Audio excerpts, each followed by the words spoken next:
తీవ్రంగా ఖండిస్తున్నాం. ఎందుకంటే అనవసరంగా ఆయన మీద అక్రమ కేసు బనాయించడానికి చూస్తారు. ఎందుకంటే వాడ పార్టీ ఎంత పటిష్టంగా ఉన్నదో ఆ పటిష్టతను చూసి ఓర్వలేక మున్ముందు మాకు ఈ బీఆర్ఎస్ ద్వారా ఏం ఎఫెక్ట్ అవుతుందని పరిగి విషయానికి కూడా వస్తే భయభ్రాంతులకు గెలిచినటువంటి కౌన్సిలర్లను ఇండిపెండెంట్లను భయభ్రాంతులకు గురి చేసి ఈరోజు వాళ్ళు చైర్మన్ పీఠం కైవసం చేసుకుని కలుస్తారు.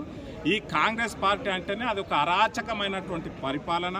ప్రజలకు కానీ ఇక్కడ ఎవరికి కానీ అది ఏమంటావు ఒక సమన్వయంతో పోయేటువంటి పరిపాలన వాళ్ళు చేయరు. ఏది చేయనా దౌర్జన్యంతో చేస్తారు. ఈరోజు టోటల్గా వికారాబాద్ జిల్లాలో ఉన్న 4 మున్సిపాలిటీలో కూడా దౌర్జన్యంతో ఈరోజు చైర్మన్ కావడానికి ప్రయత్నం చేస్తారు. Okay right. నేను బీఆర్ఎస్ 34th వార్డ్ కౌన్సిలర్. ఈరోజు ఇక్కడ ఓత్ సెరమనీ జరగబోయింది కాబట్టి ప్రతి ఒక్కరికి ఈరోజు ప్రమాణం స్వీకారం తీసుకున్న ప్రతి ఒక్క కౌన్సిలర్కి కంగ్రాచులేషన్స్.